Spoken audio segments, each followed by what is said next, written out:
ذرا اس آیت پر اب نگاہ کو مرتکز کیجئے، انسان کا خسارہ کیا ہے؟ دیکھیے، سب سے پہلے میں آپ کی توجہ دلاؤں گا، ذرا آنکھیں کھول کر قلب حساس کے ساتھ نوع انسانی کا مشاہدہ کیجئے، کیسے کیسے دکھ، کتنی تکلیفیں، کتنی محنت، کتنی مشقت ہے جو ہر انسان کا مقدر۔ قرآن مجید میں ایک مکمل سورت ہے، سورت البلد، اس میں اللہ تعالیٰ نے متعدد قسمیں کھا کر ایک بات کہی، لا اقسم بہذا البلد وانت حل بہذا البلد ووالد وما ولد لقد خلقنا الانسان فی کبد۔ ہم نے انسان کو مشقت ہی میں پیدا کیا، یہ مشقت ہر انسان کا مقدر ہے۔ لوگ گھروں کو چھوڑ کر آئے ہوئے ہیں، کہاں کہاں انسان جاتا ہے، یہ اس دنیا میں محنت اور مشقت۔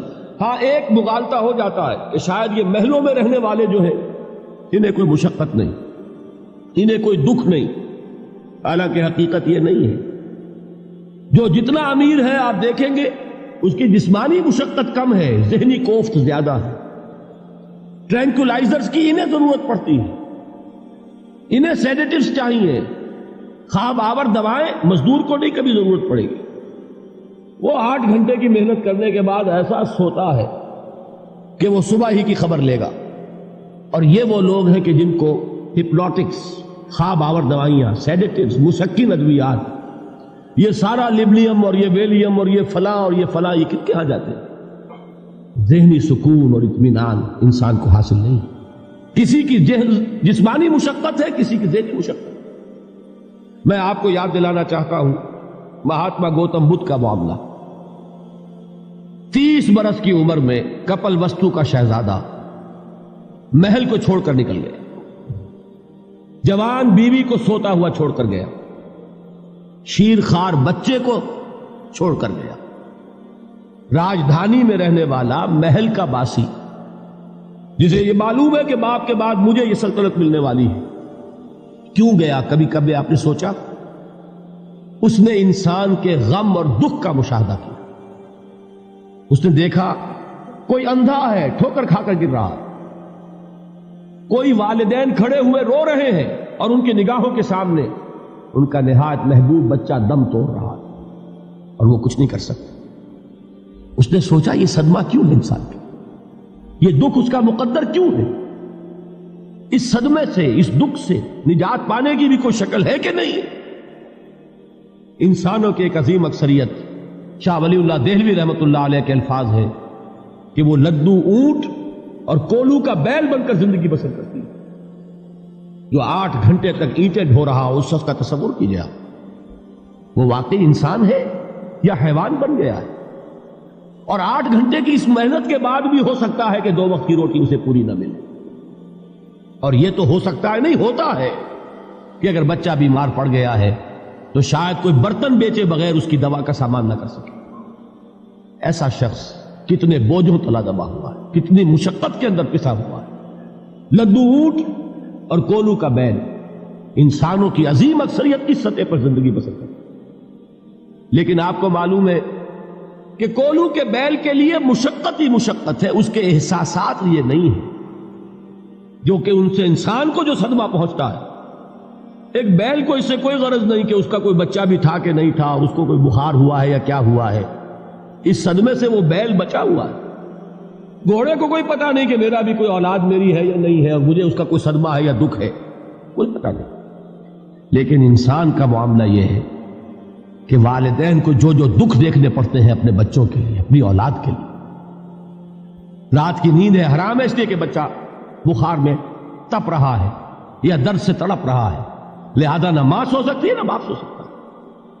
میں نے ایک موقع پر دیکھا، لاہور میں کیروسین آئل، اس زمانے میں ابھی سوئی گیس نہیں آئی تھی، اور اکثر و بیشتر جو ہے یہی مٹی کا تیل جو ہے ایندھن کے طور پر استعمال ہوتا تھا، اس کی شارٹیج ہو گئی تھی۔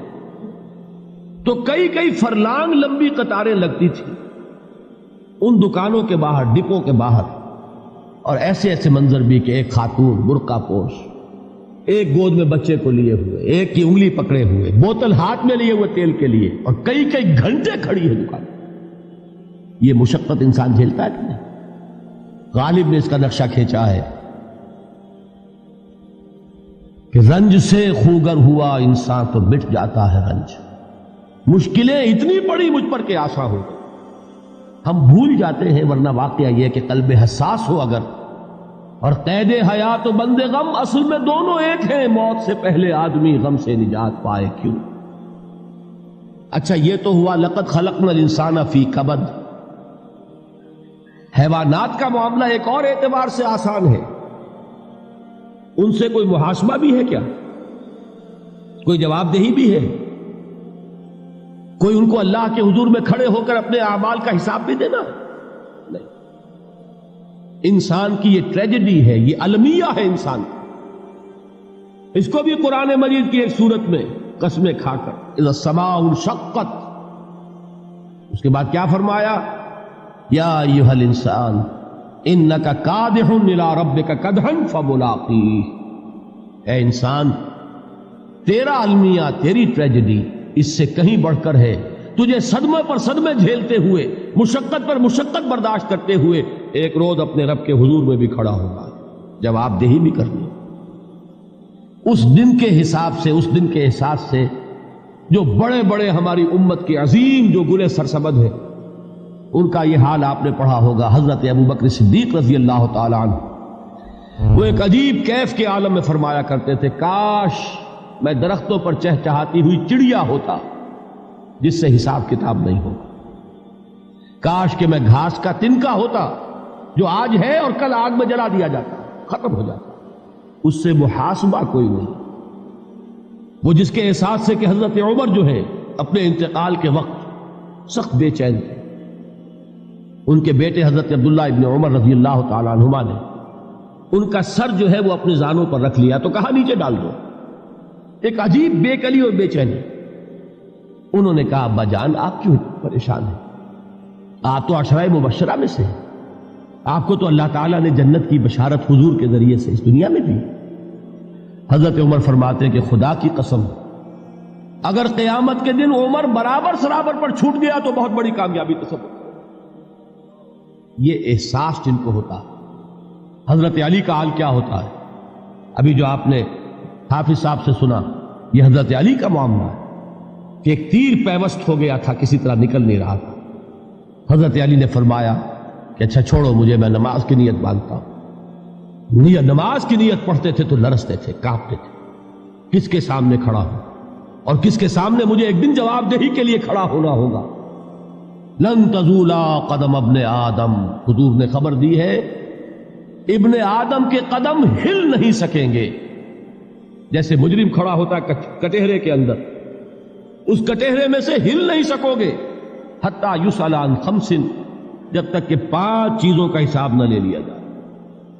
وہ 5 چیزیں کیا ہیں؟ کان کھول کر سنیے. عن عمرہ فیما افناہ، عمر کا حساب دو. یہ 80 برس اور 70 برس ہم نے تمہیں دنیا میں دیے، کہاں ضائع کیے؟